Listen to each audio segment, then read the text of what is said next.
Coming up on episode 172, Pixel's Electronic Dice, Pokemon Home News, Torchlight Frontier becomes Torchlight 3, and much, much more on the 8-Bit Adventures podcast.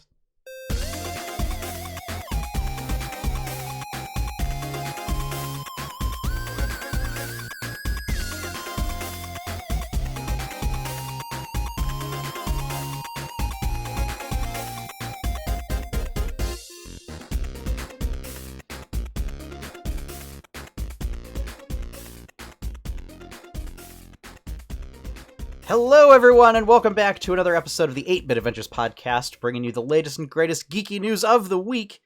I am your host, Sean Hayes, and with me is my wonderful co-host, as always, Courtney Bolin. Hey, everybody! I thought this was going to start out to be a really slow news week, and then everything just kind of happened, like, today. Yeah. Or late yesterday. Yeah. Things happened. Yeah, right off the bat. So this morning, because this happens all the time, I had already put up, I had already made the graphics and everything for this week, for the podcast for this week. Mm-hmm. And then the Pokemon Company decides to release all this information about Pokemon Home. And I'm like, you could have done this in the direct, like, last week or the week before. Like, you did not. I was looking this up earlier, so I know some people are kind of irked about some stuff with this. Josh is saying they scared of Temtem. You know what? I hope they are. Because if Game Freak and the Pokemon Company are scared, that means that they will take risks and they will have to innovate, which is, basically how companies are supposed to work. So, basically with Pokemon Home, just to recap, since it's been a while since we've heard any information about this. Wow. This is going to be a combination of Switch app and smartphone app. And they will communicate with each other. This is to facilitate trading as well as Pokemon storage. So kind of in the vein of like Pokemon Bank and stuff like that. So Pokemon Home, there will be a free plan as well as a paid plan.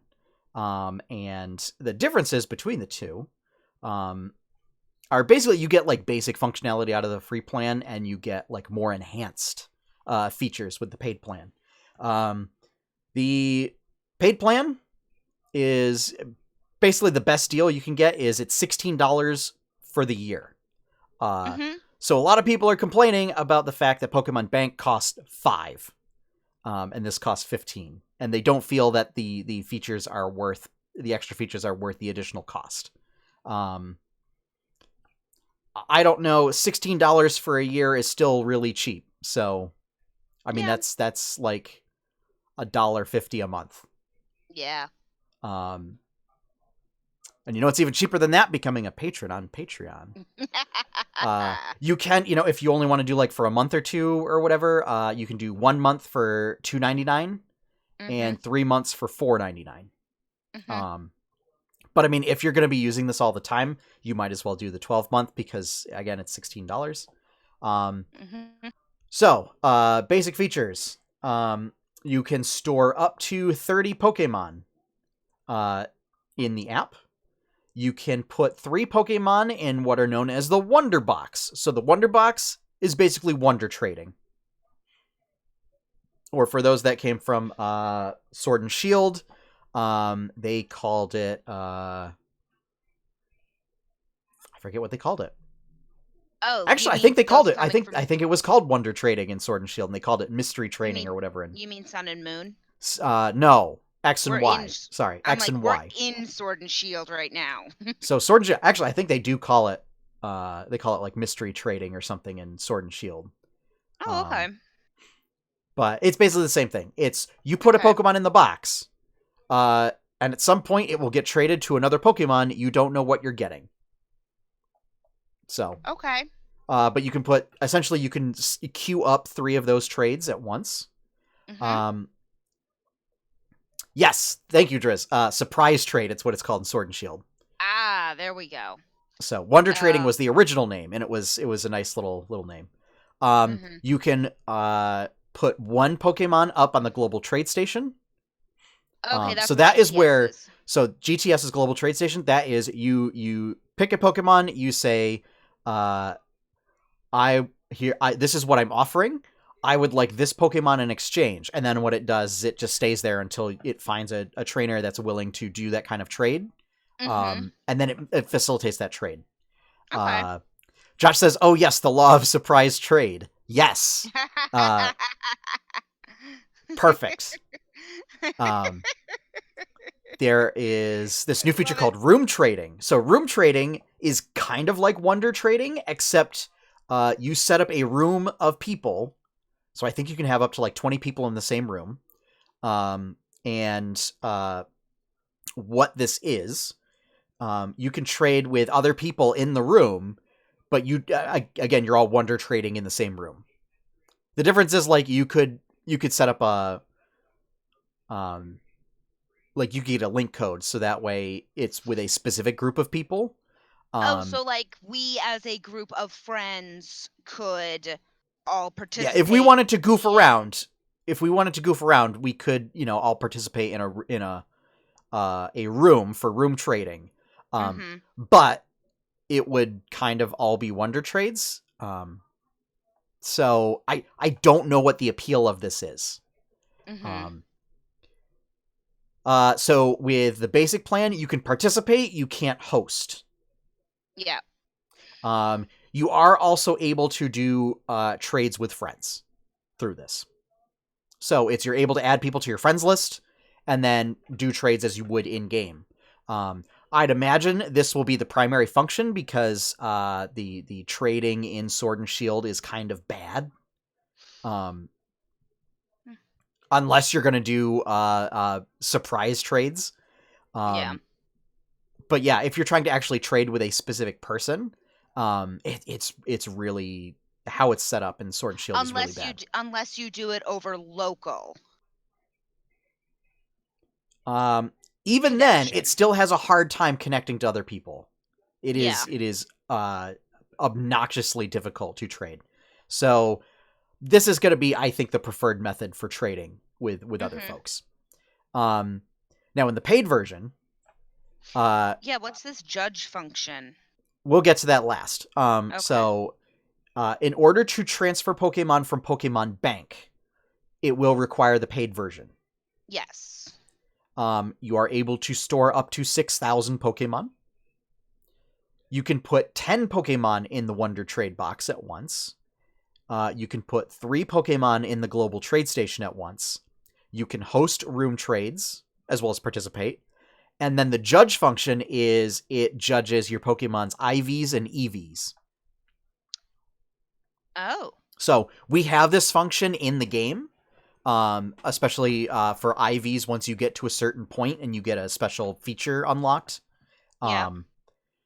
But this is will allow you to look at, your Pokemon and be able to see like what its IVs are and what its EVs are and that sort of format for, competitive or breeding purposes. And again, friend trading. Yeah. One kind of nice thing that I like that they're doing is to commemorate the release of Pokemon Home. They are making Pokemon Bank and Poke Transporter available at no cost for a 1-month period after Pokemon Home is released. Which is weird because Pokemon Transporter was free anyway. Yeah. But way. But Pokemon. But it's also. So here's the thing. Pokemon Bank is $5 a year. I think it would have been a bigger incentive for them to say, like, Pokemon Bank users, you can get 1 month free for Pokemon Home, so that you can transfer all your stuff over, and then if people want to continue using it, they can. They can basically pay for it.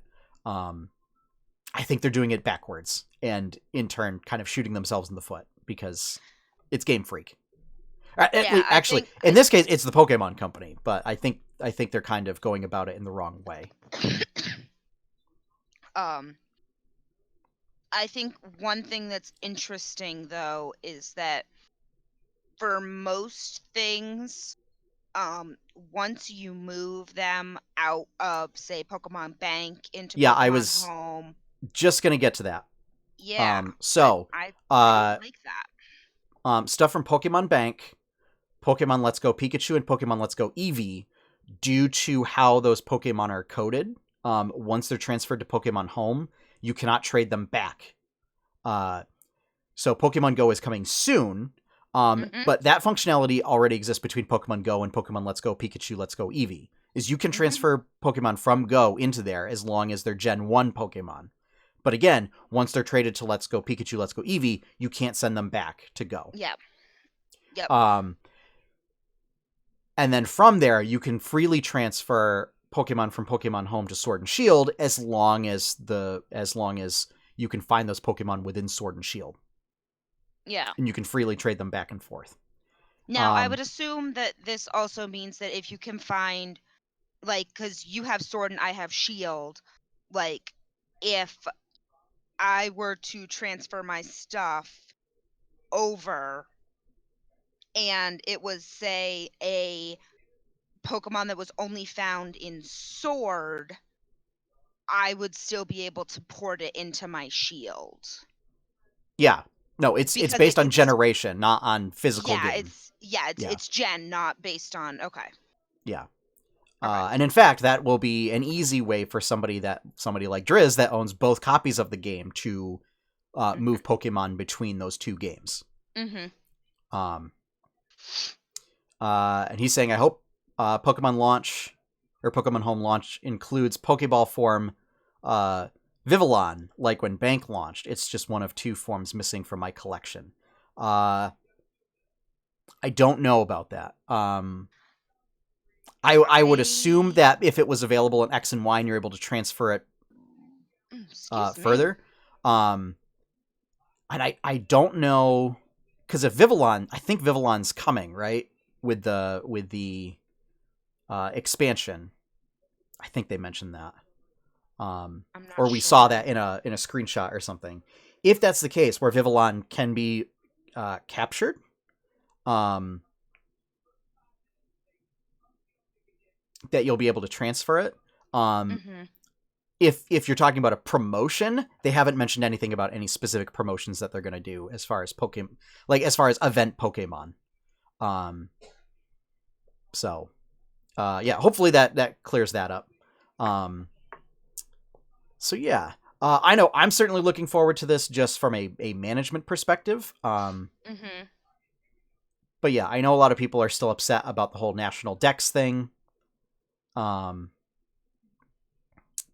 I mean, one thing to consider is like Pokemon Home is going to be your national Dex. You know, I mean, I think the Pokemon Company would be well served to include like a kind of national Dex registry as part of Pokemon Home. That way people that have completed a national Dex will have it in there. Granted, it won't have any other features, but I think that would be a neat compromise. Yeah. So, and actually, I don't think I renewed Pokemon Homes or Pokemon Bank. So I would be one of those people that I said, yeah, they got it backwards, but I would actually benefit from being able to re-up for free, because I transferred all my Pokemon to Ultra Moon and basically dumped them in there to hold on to. Yep. So one of the other things is my hope is that unlike Bank, is that it will automatically renew subscriptions. Yeah. Pokemon Bank didn't automatically renew subscriptions, which is a problem when there was a chance that your Pokemon got deleted after a certain time period after your subscription ran out. Oh, goodness. And like they didn't want to automatically renew subscriptions because kids were using the thing or whatever. It's like, no, this is a case where if you're doing data storage, this is okay to automatically renew the subscription on this app service. So you should just go, especially if it's that cheap, you should just go ahead and keep doing that. So my hope is that they'll continue to just auto renew, because that's how it works for like almost all apps that have a subscription. based type thing, Yes. or You like have to. Yeah, it's all that whole every you sign software up. known, every software that has ever been developed aside from Pokemon Bank auto renews, Yeah, unless you it's tell it one of not those to. like, hey, you put it in a, yeah, you put in a credit card when you do it, and it Yeah. automatically, that's why the meme goes around of, hey, check those subscriptions that you've got going, cancel those ones that you needed to cancel Yeah. before the free trial runs out. Yeah. Um, So, yeah. Aside from that, I'm glad that we got some details as to what it's happening. It's also coming out next month, yeah, or sometime in February, which starts in 2 days. yes, So, yeah, so let's see. As far as trading, Wonderbox, mm-hmm. yeah, Global Trade Station, Room Trade, Friend Trade. I Here's a note for any kiddos that want to use this yes, stuff.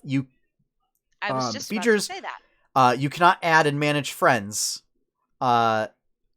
if you're under the age of 16 or if your friends are under the age of 16. Mm-hmm. So no kids allowed. You also have to be at least 16 to use the local event check option for mystery gifts. Did they mention that that's going to be part of the app? Yes, that is under mystery gifts. It's that you have to be at least 16 to use the local event check option. Okay, so this is under more features that they didn't talk about Yes. in their post at all. Yep. And I feel Yep. silly now because they will have a national Pokedex in there. That's the Yep. first thing that they list. Okay. Yep. So they will. So your national Dex will be in Pokemon Home. Mm-hmm. It will include both Mega forms, Gigantamax forms. Mm-hmm. You'll be able to check each Pokemon's abilities as well as moves that it learns. So it'll also have some sort of wiki type information. Mm-hmm. I don't know if it actually.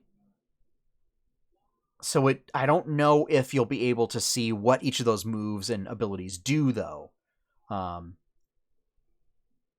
Right. Okay. So yeah. So the mystery gift type stuff.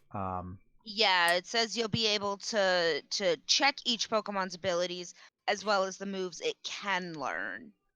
So. Right, but there's a whole bunch of possibly. apps where it also includes move data as well. Yeah. Yep. Yep. Oh, that's right. So checking the event stuff, that's where they do the weird things where you have to physically go to a GameStop or a Target or something. Mm-hmm. And then check, and it will check your GPS location to see if you're actually there. Mm-hmm. Prior to that, it was if you were on a 3DS, because it didn't have that capability, it would check if you were connected to that store's Wi-Fi. Whoa. And then it would let you download that whatever. Instead of giving you a code, which I don't know. I would imagine that would be the simpler option, but yeah. So the judge option literally is you just judge. It judges their stats. Okay. Your room. You'll be able to see all sorts of information about events or other games you've connected to Pokemon Home. You'll get stickers to edit your profile. I guess there's achievements. Yeah, you get stickers when you do certain conditions, when you meet certain conditions. In the mobile app version, you can check out rank battles and various online competitions in Sword and Shield, how they're going, as well as rankings of the Pokemon being used in them. So that's interesting because there's a website that I've been using called Pikalytics that basically shows you kind of what the meta is in Pokemon right now. And you can look up a given Pokemon. It'll show you the percentage of teams that it's on, what other Pokemon are on the teams that it's being used for, the percentage of moves that it might know, and items and stuff like that. Yeah, so that battle data function is going to come sometime after the launch next month of Pokemon Home, but it is coming. Yeah. And when you deposit Pokemon, you'll get home points. And when using the Nintendo Switch version of Home, you can exchange home points for battle points. So, Interesting. Pokemon Bank had something like that, where you were able to convert those. You would accumulate points in that app, and you could then cash those in to get battle points or items or whatever. Interesting. So, the Nintendo Switch version, you'll be able to move Pokemon from Let's Go Pikachu, Let's Go Eevee, move Pokemon with Sword and Shield with Pokemon Bank, judge Pokemon, and exchange Pokemon Home for battle points. With the mobile phone version, you'll be able to move Pokemon with Pokemon Bank, which that's weird. That's unusual because that is a 3DS app. So that'll be interesting. But you'll be able to judge Pokemon, trade Pokemon, receive mystery gifts, check the battle data, check the news, and that's it. Yep. So yeah, all in all, I think this is fine. This is about what I expected. Wonder Room is still a bit weird. But I guess if you want to have a bunch of people over and do, or, if somebody that has a platinum account wants to host a room and you just invite all your friends and just say like, all right, go nuts. Because the thing is, I don't know if it pairs you up with a random person. I don't know. Can be traded with people around the world before you know it. Pokemon Place will be traded even when you're not using Pokemon Home. So that's the thing, is it will trade when you're not using the app. Sorry, that's Wonderbox. I'm thinking of Room Trade. Each tell you don't know. Oh,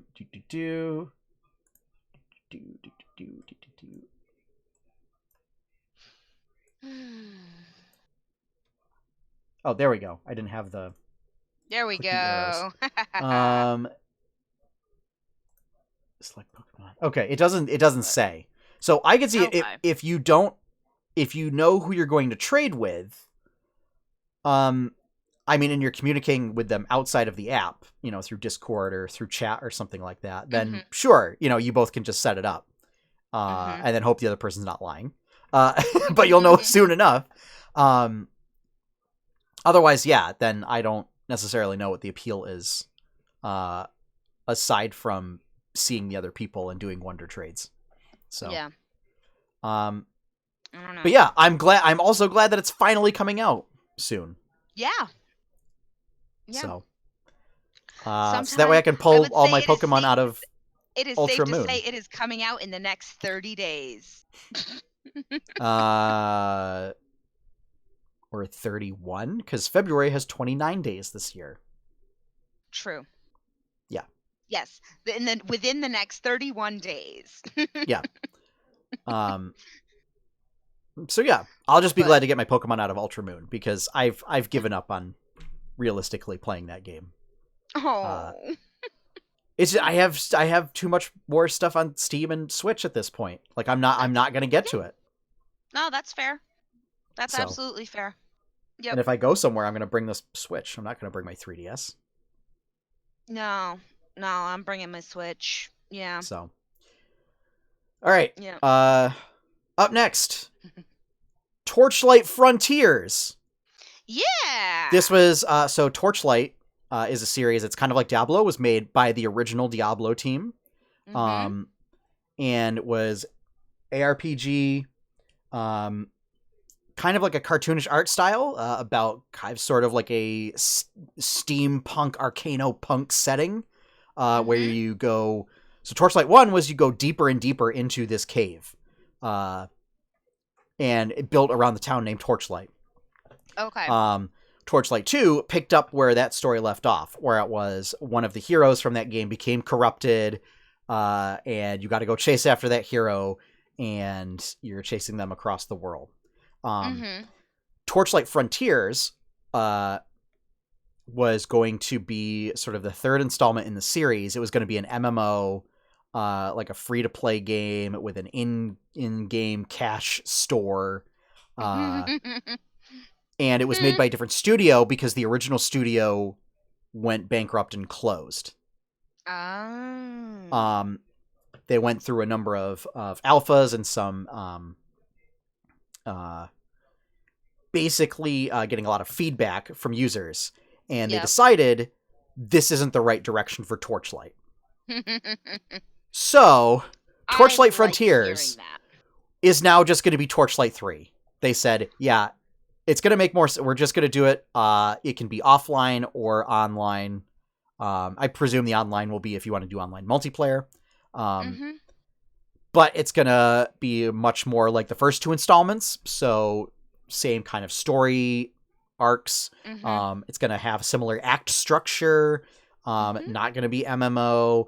They got rid of the cash store. It's not going to be free to play. It's going to be, you pay probably somewhere between $30 to $60 for it. And then you own it. There's no subscription service or anything. Yeah. So dramatic shift for this. But it also means that we'll likely actually see a game come out of it. So yeah. I'm really glad to hear that a company that like a game developers who were gonna go MMO like have decided no, we're gonna bring it back to we're gonna have online available, but it's not gonna require me to have friends to play the game. That's not necessarily the case with MMOs. Like Temtem is technically an MMO.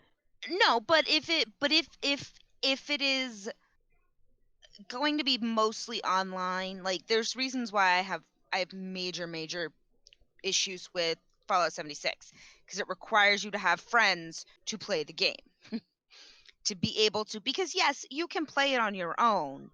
It's not even nearly as enjoyable. Whereas like Temtem is something that you can play online with other people, but it's also something that you can enjoy on your own. And I think it's intended to be a single player game. It's just like it's always online. You cannot play it offline. I like things that don't require online as well. But it's also the reason why it's an MMO is so that you can see everybody else running around. Yeah. And to facilitate battles and stuff. Yeah. In that regard, it's like, technically, Pokemon kind of does the same thing when you turn on the online stuff. Yeah, that's just weird. I turned that off immediately. But I don't know. It gives a better sense of like who's actually playing the game, I think. Yeah. It makes the world kind of feel a bit more alive. But anyway, so to talk about this game a little bit. So I'm a big fan of Torchlight. So it does a number of things that I like over Diablo. One of which being is you get a pet. The pet has their own inventory. What type of pet do you get? There are multiple types of pets. So in Torchlight 3, there will be 3 options for pets. One of which will be dog. Yes. One of which will be llama. And one of which will be owl. So, yes, your pets don't really help you in combat, though they do. But their main purpose is you give them stuff, and then you click a button, and it sends them back to town and sells everything in their bags, and then they come back. So it's a way for you to not have to rely on using like town portal scrolls to empty your bags and, have to carry around an entire stack of town portal scrolls. So again, pets are returning. There's those 3 pets. And the classes, they have revealed 3 classes so far with a 4th that they have not revealed yet. So the 3 classes are like a sorceress kind of a thing. Let me see if I can pull up one of these articles.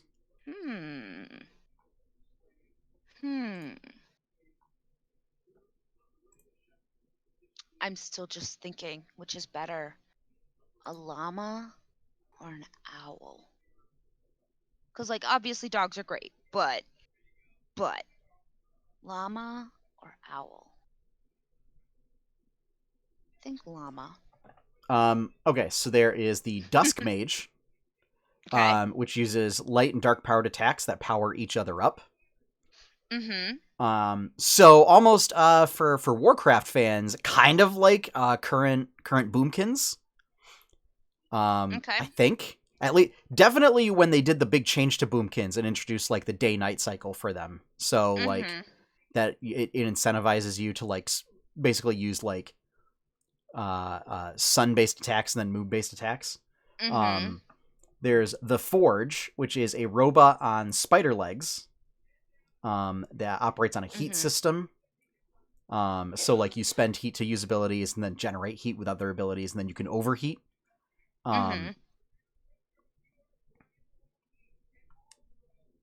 Oh, hang on. This is from Reddit. Let's see. Yeah. Here we go. Torchlight 3. Oh, it's just the website. Okay. So the Forged, and then the Railmaster relies on a powerful train. So they get a portable train that drives around on tracks that get put down and stuff, and wields a really big hammer. So I think there's somebody in the chat that would really enjoy that class. Big melee class. More classes coming soon. Okay. So my hope is that they would introduce some kind of sort of physical ranged attacker. They don't seem to have that. They have basically a magician. They have a robot that looks like melee powered, and then big melee hammer guy. The train also looks like it has a turret on it. So yeah, my hope is past games had like it was like called Outlaw or Hunter or something like that. So or Ranger. So the idea, something like that for entirely selfish reasons would be very appealing to me. So so yeah, looking real forward to that. Let's see. Let me see if they release date. If they're still pushing for 2020. Oh. So still 2020 release date planned. All right. So which leads me to believe that I don't think a lot of the levels or story changed all that much, so much as just kind of the underlying mechanics of the game. Yeah. So yeah. I think that's pretty fair. But yeah, it's an interesting trajectory because that game, it got revealed as Torchlight Frontiers a while ago, and then there hasn't really been a lot of news about it. And then this came out like within the past 24 hours that it was being changed to Torchlight 3 and this big shift. So, and then next up, another 3. We've had a lot of 3s lately. Warcraft 3 Reforged released this week. This is essentially an HD remake of Warcraft 3. So kind of updating some of the cinematics. And yeah, but otherwise it's Josh says in the chat, quote unquote HD. Yeah, it's really more of like, let's put it this way. The cinematics are not the current World of Warcraft quality, if that's what you're looking for. It just kind of brings them a couple of years out of like 2002, 2003, which is when the game came out initially. For those that aren't know, Warcraft 3 is a real-time strategy game. It is not an MMO. Okay. Yeah, this is what preceded World of Warcraft. And kind of set up all of the story arcs for World of Warcraft. Okay, that was going to be my question. I was like, wait a second, is this like Warcraft like WoW vanilla, like in the third... this is the precursor to all of that. Of that. Okay. Okay. So yeah. So there are just some graphical upgrades. But overall the gameplay is pretty much the same. So 4 factions: humans, orcs, the Alliance, the orcs, the Forsaken, and the Night Elves. So this was the Night Elves were not part of the Alliance during the events of this game. They were their own faction, which ironically kind of where we're heading toward in Warcraft, in World of Warcraft. So, wow. But things kind of come full circle. But also High Elves still part of the Alliance, kind of at this point. Okay. Sort of. My hands are really dry. I needed some lotion. But this is where this is where Arthas turns to the dark side, becomes the Lich King. Oh. This is where Thrall rises to power. Okay. Where we get kind of the fall of Lordaeron and how Lordaeron becomes Undercity. Okay. See, I've never played a Warcraft game, but I love Warcraft. Yeah. Like, I think, that I can kind of mostly follow. Yeah. And it's where eventually you get Illidan fighting Arthas. Okay. All right. Cool. Yep. Cool. So. All right. So that launched today or within the last 48 hours? It launched yesterday. Okay. Cool. Because, Blizzard releases big stuff on Tuesdays. Right. So, yes. You'll be able to find that in your launcher Nice. for people that have the Blizzard launcher. And yeah. Also, the multiplayer mode is what led to Dota. Okay. Which led to Dota 2, which basically set up the entire MOBA genre. So, yeah, that was all born out of Warcraft 3, and rather than, and when Blizzard saw that it was becoming a big thing, rather than, leaning into it, kind of just said, that's just, some silly mode that people are doing kind of a thing. And then it spun off and took an entire life of its own. And then it blew up. Yeah. And then it blew up, and then they kind of showed up to the game late with Heroes. So yeah. But yeah, Dota started out as a multiplayer mod for Warcraft 3. Oh wow, cool. Yeah, that's really cool. Because I believe the scenario was called Defense of the Ancients, which is what Dota is short for. Oh. Yeah. Okay. Cool. Yeah. Okay. All right. I'm down for that. But yeah, this was also a game that introduced the concept of hero units, which they're more powerful than standard units and gain levels and learn new abilities and stuff like that. Mm-hmm. That they then later used for StarCraft 2. And kind of again introduced that concept for Dota. So awesome. Yeah. It's where we get a lot of classic lines. It's where Arthas goes crazy and burns Stratholme. It's what the culling of Stratholme is based on. Oh wow! So when it's they're too far gone, we must burn them all. Not Fire Emblem Three Houses with Dimitri, but Arthas did it first. Oh. Yeah. Okay. Yes. All right. Yeah. Nice.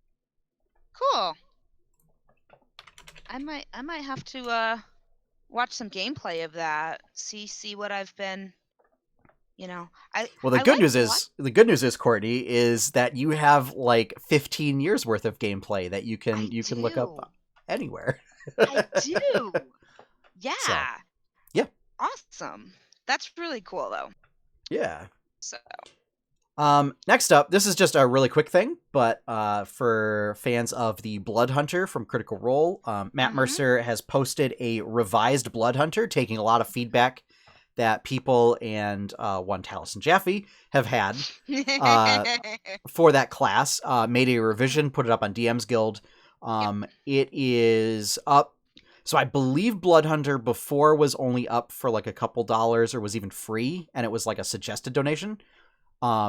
There is basically a charity drive right now, so it's up for $16. But all proceeds will be going to benefit Australia for wildfire relief. And it's going to, because I was actually looking up this bundle last night, and it's going to be going all the way to, it'll be actually going to like the Red Cross there.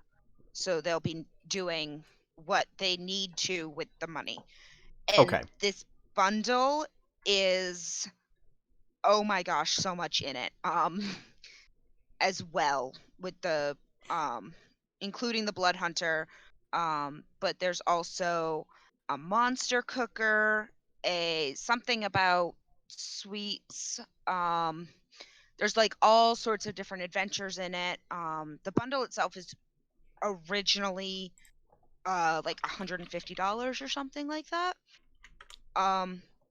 But yeah, it's on a amazing stupid sale right now to raise money for um Australia wildlife or wildfire relief. So Yeah, I'm not sure uh where this bundle is. oh, I'm just saying I it's Blood Hunter, $8. mhm. Yeah, I will actually I will share that bundle Okay. link so that that can get shared out. I was because if you want Um to put that in the chat, because and I didn't see Matt mhm, post anything about that bundle either. mhm. Yeah, it's on DM Guild, so um Oh, so if it's this Fight Fire with Games community creators bundle. yes. Yes, Okay. that's what it is. All right. Yes. So to be clear, that is from multiple different authors. That is not all Matt. Yes. Yes. No, it is not just Matt. Yeah, absolutely. It's the Blood Hunters included in that. So what you get Yes. is a City of Eyes module for Ravenloft. Mhm. Um, Here it is. Um yeah, the bushfire relief, which goes to the disaster relief and recovery for Red Cross of Australia bushfire emergency stuff. The Blood Hunter class for D&D 5e. You get a cartographer. Cartographer Um subclass for Rangers. yep. The Circle of Elementals, a druid subclass. Um the College of Caterwauling, which is a tabaxi um Well, it's a bard. It's a bardic yeah. college. Yes, but it is leaning towards um yeah, it originally catered towards just tabaxis, but now it's obviously could go for anybody. There is the There's encounters. Encounters on the Savage Seas, which is a Mhm. 100-page supplement containing mini adventures, NPCs, ships, locations, and magic items. Mhm. The Grappler's Grappler's Handbook. Handbook. Um Uh, yeah, which is it's now expanded.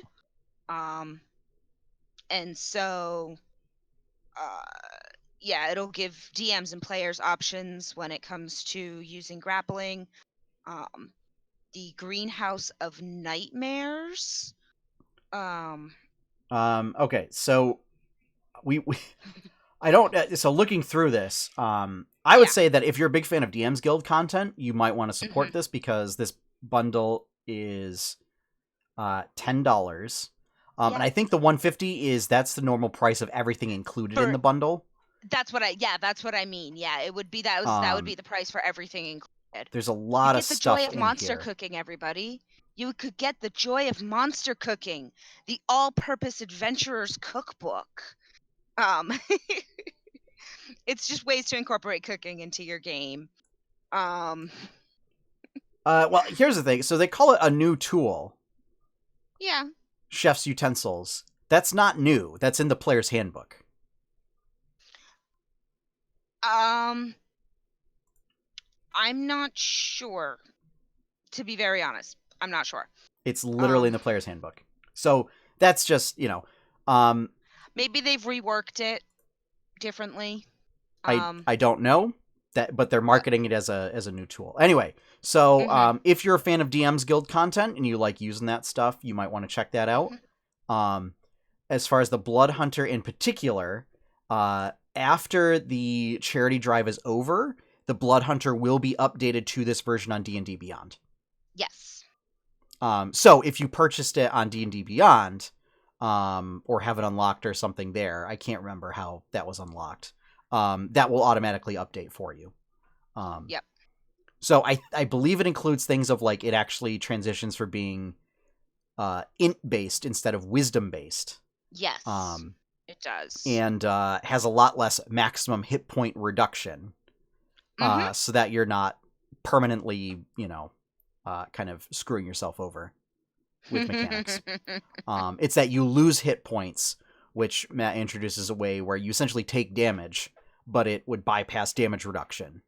Since I guess there were a lot of folks that were doing that, figuring out how to get like some like piercing or slashing reduction, and then taking that damage and then having it. So yeah. But yeah, so that's up right now. So please consider, if that at all interests you, please consider picking that up to help support Australian wildfire relief. I mean, for that bundle, I might even look at it, even though I'm not particularly interested in a lot of stuff in there, but it's for the amount of content that you get. Yeah. Might as well. So that's kind of what I'm looking at too. Yeah. Yeah. So because there's lots of cool stuff in it.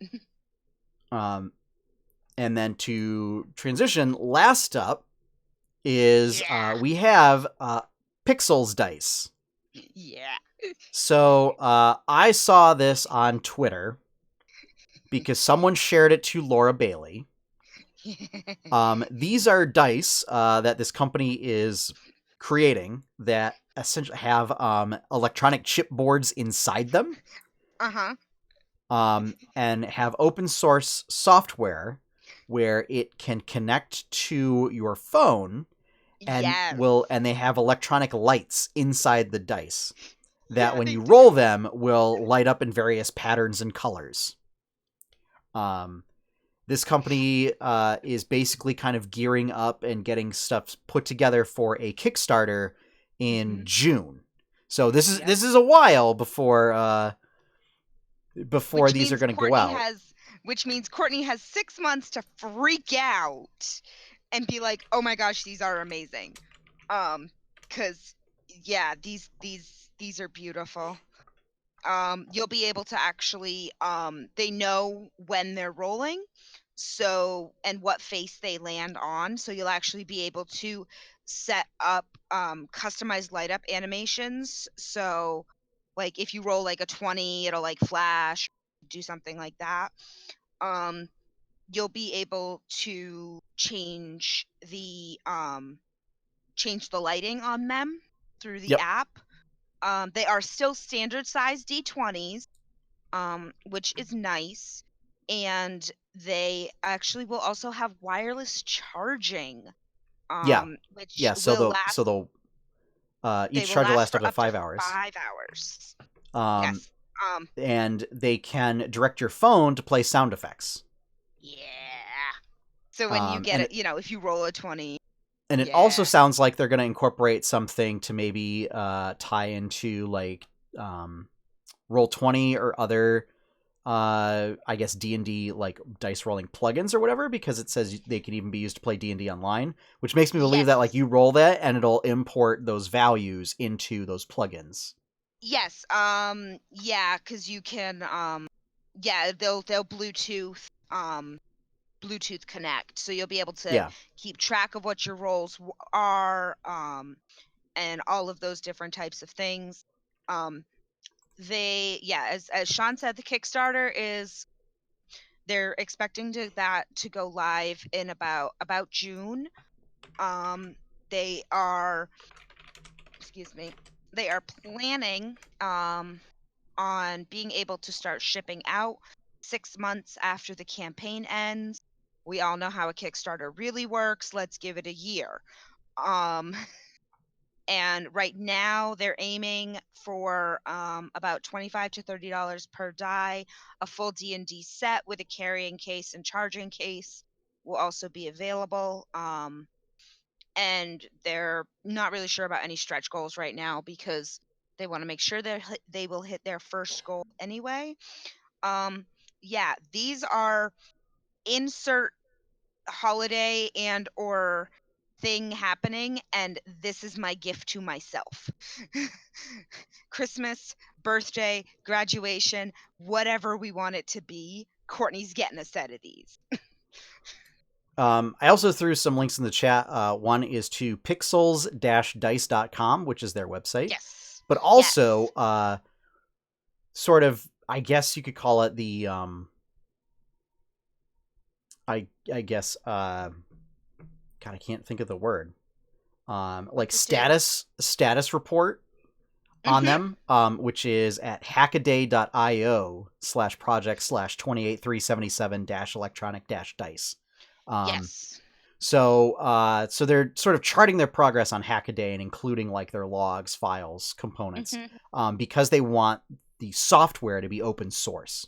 Yep. So that way, if somebody comes up with a really cool idea for what to do with these, that has that capability. I'm just so excited.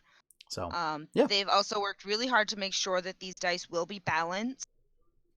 Because obviously I can guarantee that would be, questions of this has circuitry in it. Is it balanced? Yeah. And so they've been doing a lot to to ensure the balance. Yeah, I am beyond smitten. I am smitten kitten. And being LEDs, they should draw, a low amount of power, which is why they last so long. The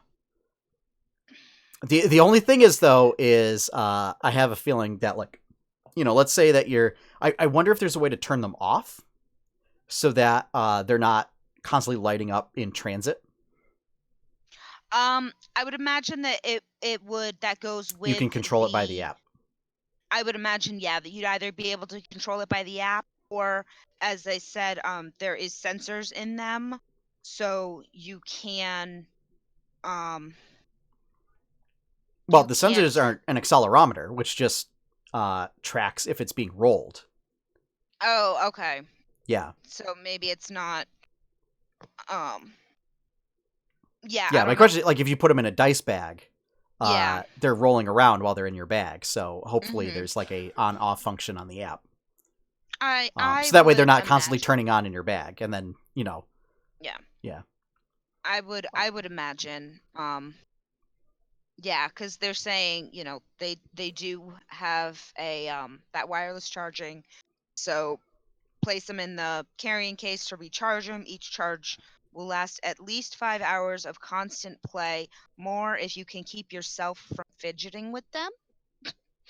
So, I mean, yeah. So, no, I wouldn't be able to stop. I won't be able to stop. Yeah. I'm so excited about these dice. These dice make me feel wonderful. Oh, and you know what? Hang on. Let me put that link to the DM's Guild bundle in the chat as well. Yeah. But yeah. That does wrap up the news for this week. So it is time. Yeah, I need to pick my chin up off the floor. For this week in 8-Bit Adventures. Yeah.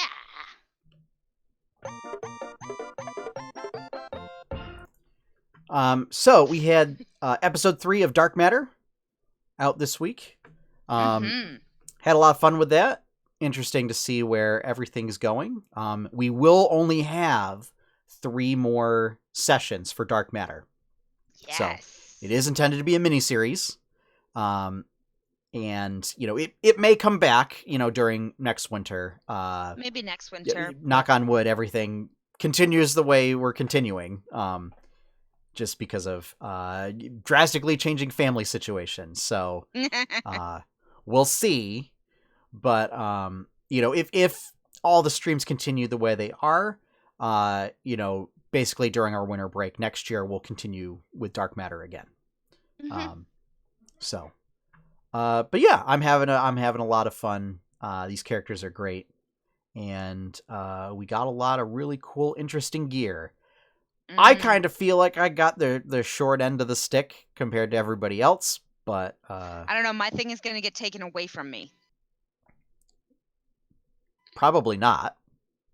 Mm, Why? I don't know why you would say that. I don't know. I feel like my thing's gonna get taken away from me. Actually, I kind of also feel like maybe you got the worst one out of the bunch. Yeah. Yours is basically an accounting bot. Oh, those. Mine at Yeah. least opens doors. Yeah. Um, Sean, as we're talking about different streams coming up, can I share my stream coming up? Yeah. So let me just pull up the date. February. Nope, March 6th. Mm-hmm. I think. Hang on. Let me just Yes. make sure that we. That is correct. Yes. Okay. That is correct. Yeah. For So air date. March 6th. Basically, we won't have a standard Jamora stream or Dark Matter stream, as both Courtney and I will be on vacation. And for Berkshire Bites fans, Megan will also be on vacation. We're all going together. Yes. However, Courtney has expressed interest in getting behind the GM screen. Yeah. So would you like to talk about what is coming? Yeah. So anybody who knows me in my personal life knows that I love The Wizard of Oz. And so I was ecstatic and thrilled to find Adventures in Oz, which is a TTRPG setting, and I will be running a session of that. I will be running a shot of the Adventures in Oz. So we will be having, I will be in the strange, I don't even know what I'm going to call myself yet, but I will be in the Game Master behind the screen. Friend of the show, Heather, been on before. You've seen her in Leaf Dancer episodes. She was also in our Christmas special. She will be in Sean, the other Sean, who plays Twixen in Jamora, will be joining us. Chad, who has been in our Christmas special and Dark Matter.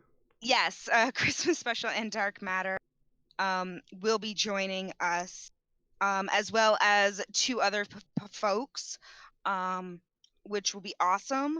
And I'm super super excited about it. I'm like so excited. So I really really hope that you guys enjoy it when it airs.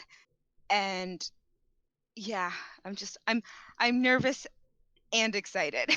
Yeah. So this will be pre-recorded. Yes. And however, depending on what's going on that day, we may or may not be in chat.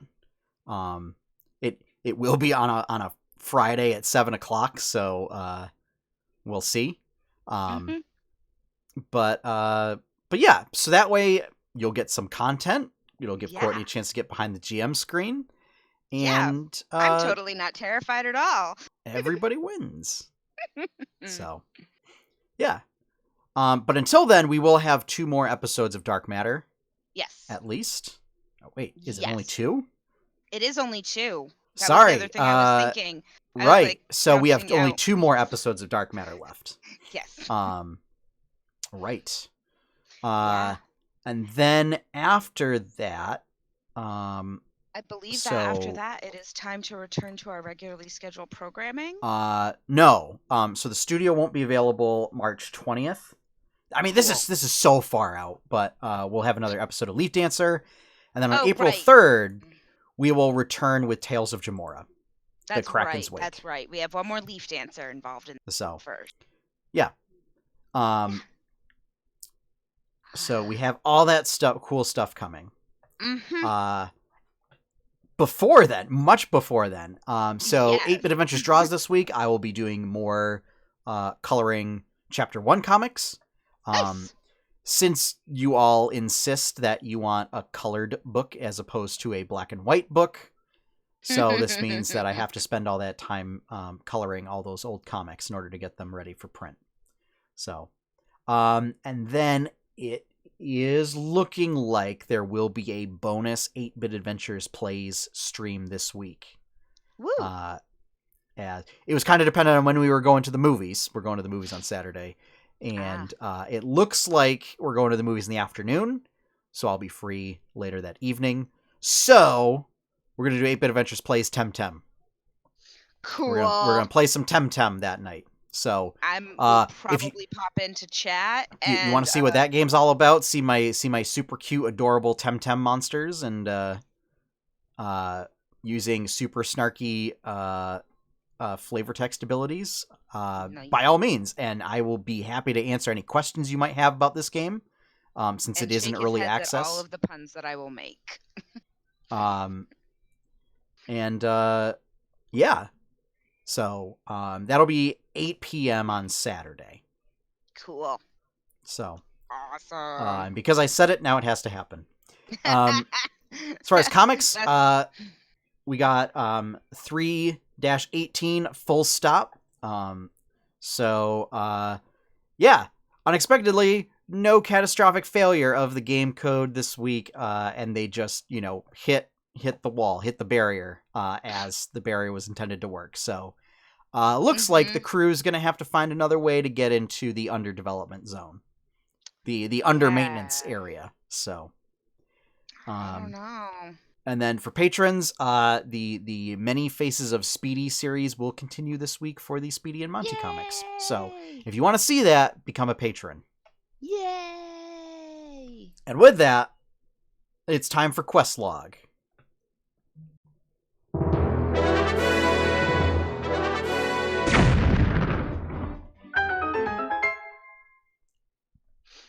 So, Courtney, what have you been doing in Stardew Valley?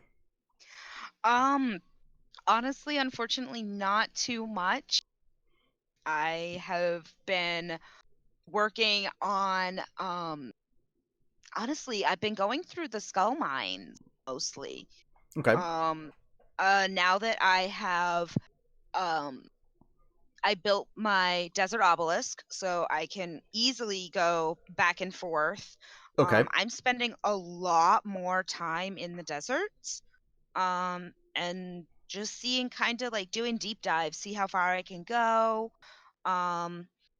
because I am trying to get to the dinosaur level, because they have new dinosaur level, and I'm trying to get to those so that I can get the new perks.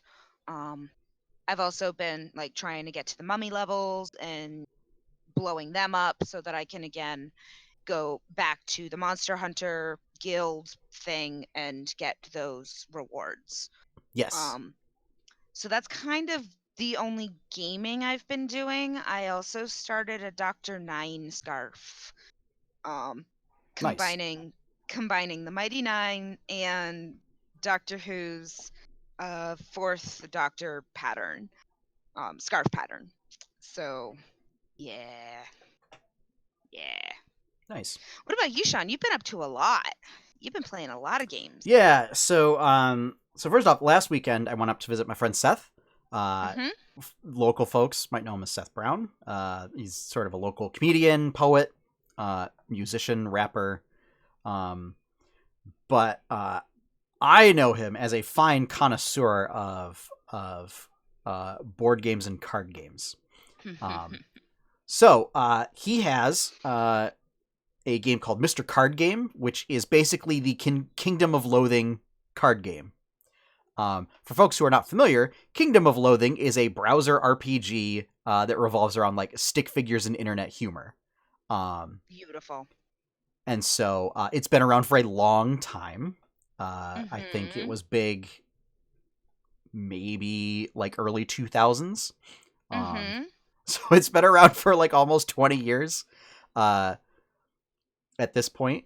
So, but this is a game where it's a deck building game. So you have 3 piles, which represent various stats. The stats are Might, Mysticism, and Moxie. And each of those piles have like ranges of from 1 to 4. And what you do is you use those cards to then fight monsters and get loot.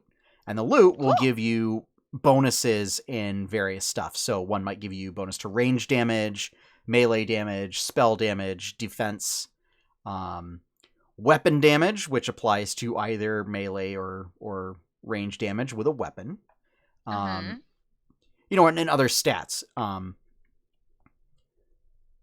You also sort of get better cards when you defeat monsters. So typically, most of the time, you will get a piece of equipment that you can equip.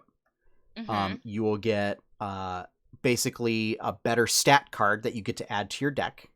And then you will get meat, since meat is what you use to purchase items and skills.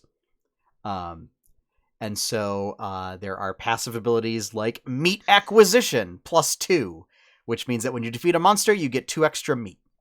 So the skills that you can purchase are like either active skills where you have to spend mysticism, which functions as mana in that regard, or they can be passive stuff. So just like you equip it and you get a passive bonus kind of a thing. And the idea is you're kind of just trying to get your character and get it so that your deck can generate a certain level of combat power to then fight the big boss at the end. And you have to basically defeat the final boss to win the game. So yeah. Nice. Also, when you defeat so there are numerous stages to the final boss, and so like each time you defeat the final boss, it upgrades, and then you have to defeat that version. When you defeat the final boss, your deck resets. Oh, okay. So it also has like a roguelike element to it, where you get to keep one skill or equipment. I think you get to keep one skill, actually. Okay. Or maybe it's skill or equipment. Whatever. You get to keep one card in front of you on the table, and then all of the other cards are discarded. Okay. Which also means that you can't get them again, basically. And then your deck resets to a starting deck, and then you start over. Right? So then the idea is the more times like you fight these end bosses or whatever, you kind of get to keep more equipment in front of you. Okay. So yeah. So sort of like in a roguelike game where when you die, you usually get to keep something to make future runs easier, or be able to take on more challenging content. So, so yeah, it's a super fun game. I love it. It's got great humor. The art's bad, but it's intentionally bad because it's all stick figures and random weird stuff. Oh, nice. So yeah, bit of a longer game, but yeah. Nice. I played Luigi's Mansion 3 on 8-Bit Adventures Plays this week. Yeah, I don't know if I'm going to stick with it. The controls are just really bad. And we learned a lot of the boss fights and some of the content is just really tedious. It's were super really tedious rough and it's like even like when I basically there was one boss fight where I immediately knew what I had to do. But then it became trying to trigger that, just became this slog where I spent 20 minutes trying to get the boss to do a particular thing in order for me to... Right? Yeah, it was the garden boss I'm talking about. Yeah, that was rough to watch. It was entertaining for no one. No. I believe that, because I started doing something else and I was like, you need to look up.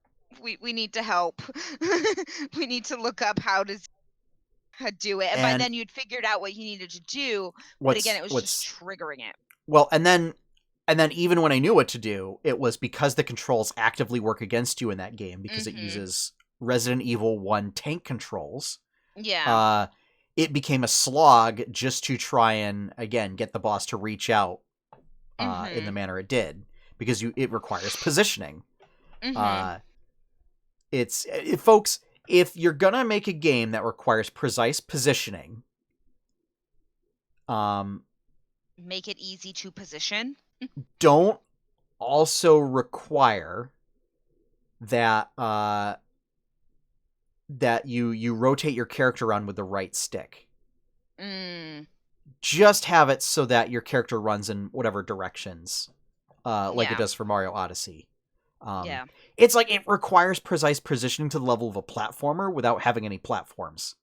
And just also having facing being an issue it's very frustrating. And at this point, I'm kind of like, you know what? I know I paid full price for this game. There's other stuff that I have in my queue that I'd be much more willing to play that that are older games that do not have this problem. Yeah, I mean, it was beautiful to watch, and it was really fun sending you popcorn pop in chat. Yeah. But it's watching you struggling with the controls every once in a while. I could tell when you were struggling, and I could see exactly what was the issue, and it's definitely no. Yeah.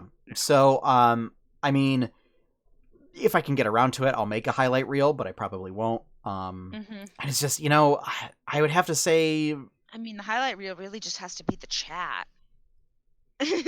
No. I would rank it like a 6 out of 10. Yeah. You know, it's fine. But you know, it's got some real problems. I've also been playing Witcher 3. That game's great. So continuing playing that, going through Skellige. It's just really, that is without a doubt, it deserved all the accolades that it got. I do encounter kind of weird bugs every once in a while that are typical of open world games. You know, like I encountered a merchant that was traveling on the road, and he was like, "Oh, hey, Witcher, come talk to me." And I went to talk to him, and then like it goes to the dialogue of when you're talking to him, and it was a different guy. And then the original guy, you can see like still walking around, and he'll like walk through your character and stuff. And you can't actually buy anything because it bugs out and pulls up a different merchant. And I'm just like, oh, this is weird. All right. But again, like, I didn't really care. Like, you didn't have a quest or whatever. It was just to buy or sell stuff. So, that game continues to be pretty decent. I'm enjoying just doing all the side quests, exploring. So it's a lot of fun. For the record, I am playing on Steam. I am not playing on Switch. Although the developers for the Switch port have said that they have something in store coming soon. The prevailing theory is they might be doing like an optimization patch to make it look better on Switch. Which is like, the fact that it's running at all is mind-boggling because that game is massive. It's like the game loads, and it loads the whole world. There are no loading screens. Oh, that is actually something that I actually really liked about Luigi's Mansion as well. Was there wasn't really loading screens other than the elevator. But so it's like for example, right? Like with Skyrim, the other sort of big, you know, this is the standard for open world games. Like when you go into a building in Skyrim, you go to a loading screen. Yeah. You do not do that in Witcher. You just open the door. And you just walk right in. And you can open it, you know. Yeah. It's wow. To me, it is quite the marvel. So and then World of Warcraft. You know, just continuing to do. I've actually been kind of pulling back on a lot of the daily stuff, just because I get to the point where like I kind of want a bite-sized thing to play. You know, maybe do like, you know, a shorter play session, and I'm like, okay, I can do the dailies, but I can't, you know, actually do this like Vision of N'Zoth or something. And the issue is I'm not getting enough of these coalescing visions in order to buy the little flasks from Wrathion in order to run the dungeon portion. Which is where like you get the stuff in order to buy like the cool cosmetic backpack or the traits or whatever.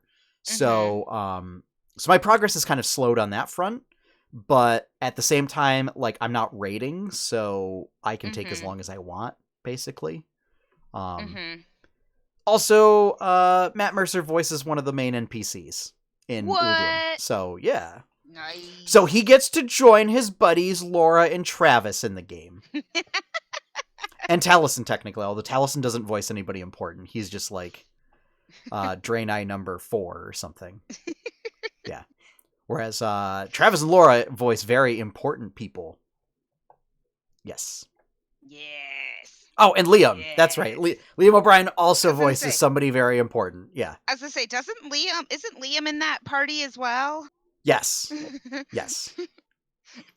Josh York would be very upset with me for forgetting his favorite boy.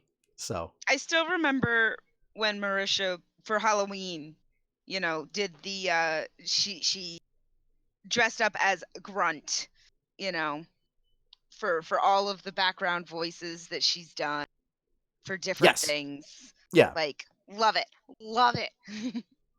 Sorry. So. Talking about Taliesin being, random. Yeah. Yeah. That's how I got there. But yeah, I mean that's all that is for World of Warcraft. Mm-hmm. So yeah. Also, downloaded Byleth and the Mii costumes today for Smash Brothers. Nice. Or yesterday? I think they came out yesterday. No, I think it released yesterday, but I downloaded them this morning. Oh, yeah. Okay. So okay. I'm looking forward to that. So I might do, maybe for next week, I might do a Smash stream maybe. Mm-hmm. Just do Byleth. Cool. In Garreg Mach, so that we can see Ultimate Meme Lord Claude doing Ultimate Meme Lord things. Mm-hmm. So, and that's it. Nice. That is going to wrap up our podcast for this week. Thank you for joining us, everybody. If you would like to see more content from 8-Bit Adventures, be sure to check out 8-bitadventures.com. Over there, you can find the 8-Bit Adventures comic, my portfolio for artwork, links to podcasts, streams, and more. If you'd like to help support that content, please consider becoming a patron at patreon.com/8bitadventures. Patrons can get exclusive access to the Speedy and Monty comic, early access to the 8-Bit Adventures comic when it goes up each week, as well as there are some Tales of Jamora subclasses that are available for playtesting that is currently only available to patrons that are at the $2 level and up. Mm-hmm. So big shout out and thank you to all of our current patrons. Thank you very much. Your support helps make things like Berkshire Bites, our other podcast, possible. And in the future will probably be how I fund game acquisitions. So if you want to see new games being played on 8-Bit Adventures Plays, or for us to have D&D Beyond access, or to get new D&D books, that's going to be how those get purchased. So big thank you for that. Our opening theme is One Up by Professor Shy Guy. If you want to see his work, you can check it out over at professorshyguy.bandcamp.com. Please go show him some support. He's great. His work's awesome. And yeah, that's it. Yeah. So as always, have fun, everyone. Happy gaming and enjoy your pie cake. Bye, everybody.